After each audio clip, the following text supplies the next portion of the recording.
உங்க வாழ்க்கைய ஒரே அடியா மாத்தப் போற ஒரு விஷயத்த சொல்லப் போறேன். கேட்க ரெடியா? தினமும் டென்ஷன், பிரஷர், எதிர்காலத்த பத்தின பயம்னு செம கடுப்புல இருக்கீங்களா? நீங்க கேட்கிற துவா எதுவுமே வேலைக்கு ஆகல, பிரச்சனைகளுக்கு ஒரு வழியே கிடைக்கலன்னு விரக்தியில இருக்கீங்களா? அப்படின்னா ஒரு நிமிஷம் கேளுங்க. இந்த வீடியோ உங்களுக்காகத்தான். உங்க வாழ்க்கையை 180 டிகிரிக்கு மாத்தப் போற வெறும் 4 சிம்பிளான வார்த்தைகள பத்தி தான் இன்னைக்கு பார்க்கப் போறோம். இது வெறும் வார்த்தைங்க இல்ல. இது உங்க லைஃப்கான சீக்ரெட் கோட். உங்க எல்லா கவலைக்குமான மருந்து. உங்க எல்லா தேவைகளுக்குமான ஒரே பதில். இந்த வீடியோவ கடைசி வரைக்கும் பாருங்க. இந்த 4 டிக்ருகளையும் நீங்க ஃபாலோ பண்ண ஆரம்பிச்சா, உங்க வாழ்க்கையில நடக்கப் போற மேஜிக்கை நீங்களே பார்ப்பீங்க. இன்ஷா அல்லாஹ். நம்மகிட்ட இருக்கிற நம்பர் 1 பிரச்சனை என்ன? மன அமைதி காலி. இல்லையா? காசு இருக்கு, குடும்பம் இருக்கு, ஆனா நிம்மதி மட்டும் மிஸ்ஸிங். சின்ன விஷயத்துக்கு எல்லாம் கோபம் வருது, டென்ஷன் ஆகுது. அல்லாஹ்வோட நினைப்புல தான் அமைதி இருக்குன்னு தெரியும். ஆனா அந்த அமைதியை எப்படி ஃபீல் பண்றது? அதுக்கு ஒரு சூப்பர் சிம்பிளான, ஆனா பயங்கர பவர்ஃபுல்லான ஒரு டிக்ரு இருக்கு. அதுதான் சுப்ஹானல்லாஹி வ பிஹம்திஹ். கண்ணியமிக்க அல்லாஹ்வை துதிக்கிறேன். இமேஜின் பண்ணுங்க.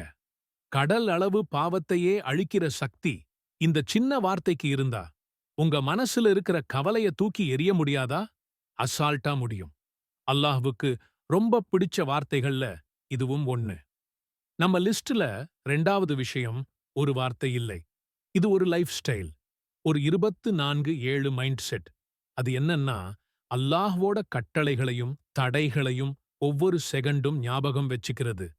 நம்மில் பலர் வாழ்க்கையில சரியான கன்ஃப்யூஷன்ல இருப்போம். நான் பண்றது கரெக்ட்டா?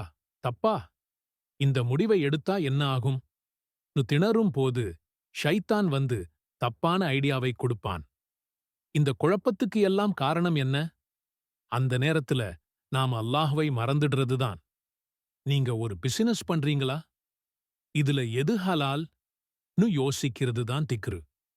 இன்னொருத்தர பத்தி தப்பா பேச போகும்போது, வேண்டாம், இது தப்புன்னு உங்களை நீங்களே கண்ட்ரோல் பண்றது தான் திக்ரு. கோபம் தலைக்கு ஏறும்போது, நபி ஸல்லல்லாஹு அலைஹி வஸல்லம் கோபப்படாதேன்னு சொன்னாங்களேன்னு நினைக்கிறது தான் திக்ரு. இந்த திக்ரு உங்க வாயில மட்டும் வர்றது இல்ல. உங்க ஒவ்வொரு வேலையிலையும் தெரியணும். இது உங்களை சுத்தி ஒரு இன்விசிபிள் ஷீல்டை உருவாக்கும். நீங்க தப்பு பண்ண போகும்போது, உங்க மனசாட்சி ஒரு அலாரம் அடிக்கும். வேண்டாம், அல்லாஹ் பார்த்துக்கிட்டு இருக்கான். இந்த லைஃப் ஸ்டைலுக்கு மாறணும்னா, நீங்க செய்ய வேண்டியது ஒண்ணே ஒண்ணுதான். மார்க்கத்தை கத்துக்கணும். குர்ஆனை அர்த்தத்தோட படிங்க. ஹதீஸை படிங்க. எது சரி, எது தப்புன்னு தெரிஞ்சா, அந்த அறிவுதான் உங்க கையில இருக்கிற டார்ச் லைட் மாதிரி உங்களுக்கு வழிகாட்டும். இது உங்க லைஃப் தடம் மாறாம பாதுகாக்கிற 2வது சூப்பர் பவர்ஃபுல் திக்ரு. ஒரு நிமிடம் வீடியோவை நிறுத்துங்கள். நான் தெரிந்து கொள்ள விரும்புகிறேன், நீங்கள் தினமும் சொல்லும் திக்கர் எது? மறக்காமல் இப்போதே கமெண்டில் சொல்லுங்கள். உங்கள் கமெண்டை பார்த்து இன்னொருவர் தொடங்கலாம். அந்த நன்மையும் உங்களுக்கே. இப்போது நாம் பார்க்கப் போகும் திக்கர் ஒரு நன்மைகளின் ஜாக்பாட். குறைந்த நேரத்தில் கணக்கில்லாத நன்மைகளை அள்ளித் தரும் ஒரு புதையல். ஒரு நாள் நபி ஸல்லல்லாஹு அலைஹி வஸல்லம் அவர்கள் தன் மனைவி அன்னை ஜுவைரியா ரலியல்லாஹு அன்ஹா அவர்களிடம், நான் உன்னை விட்டுச் சென்ற பிறகு 4 வார்த்தைகளை 3 முறை சொன்னேன். நீ காலையிலிருந்து செய்த திக்ரை விட என் வார்த்தைகளுக்கு எடை அதிகம் என்று சொன்னார்கள். அந்த மேஜிக் வார்த்தைகள் இதோ: சுப்ஹானல்லாஹி வ பிஹம்திஹி அதத ஹல்கிஹி வ ரிதா நஃப்ஸிஹி வ ஸீனத அர்ஷிஹி வ மிதாத கலிமாத்திஹி. அல்லாஹ்வை தூய்மையுடன் புகழ்கிறேன். அவனுடைய படைப்புகளின் எண்ணிக்கை அளவிற்கும், அவனுடைய பொருத்தத்தின் அளவிற்கும், அவனது அரியணையின் எடை அளவிற்கும், அவனுடைய வார்த்தைகளின் மை அளவிற்கும் நான் அவனை துதிக்கின்றேன். நேரமே இல்லை என்பவர்களுக்கு இது ஒரு கோல்டன் வாய்ப்பு. காலையில் வெறும் 3 முறை இதைச் சொன்னால் போதும். உங்கள் நன்மைத் தராசு நீங்கள் கற்பனை செய்ய முடியாத அளவுக்கு கனமாகிவிடும். அப்துல்லாஹ் இப்னு மஸ்ஊத் அவர்கள் அறிவிக்கிறார்கள். 3 சொற்கள் உள்ளன. அவை அல்லாஹ்வின் அர்ஷை சுற்றி உலாவும். அவை ஒரு தேனீயின் ஓசையைப் போன்ற ஓசையுடன் இருக்கும். அவை என்னவென்றால், சுப்ஹானல்லாஹ், அல்ஹம்துலில்லாஹ், லா இலாஹ இல்லல்லாஹு, இந்த திக்ரை அடிக்கடி சொல்லுங்கள், நண்பர்களுக்கும் பகிருங்கள்.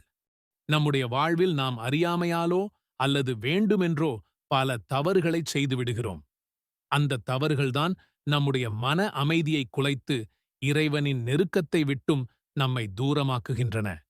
ஆனால் நம்முடைய பேரருளாளன் அல்லாஹ் தன் அடியார்களின் பாவங்களை மன்னிக்கவும் அவர்கள் தம்மை நோக்கித் திரும்பவும் எப்போதும் காத்திருக்கிறான். அதற்காகத்தான் அவன் நமக்கு பாவ மன்னிப்பு என்ற ஒரு அற்புதமான வாய்ப்பை வழங்கியுள்ளான். இன்று நாம் அந்த பாவ மன்னிப்பை பெறுவதற்கான ஒரு எளிய ஆனால் மிகவும் சக்தி வாய்ந்த துஆவை பற்றி பேசப் போகிறோம். அதுதான் அஸ்தக்ஃபிருல்லாஹ வ அதூபு இலைஹ். இதன் பொருள், நான் அல்லாஹ்விடம் பாவ மன்னிப்பு கோரி அவன் பக்கமே திரும்புகிறேன்.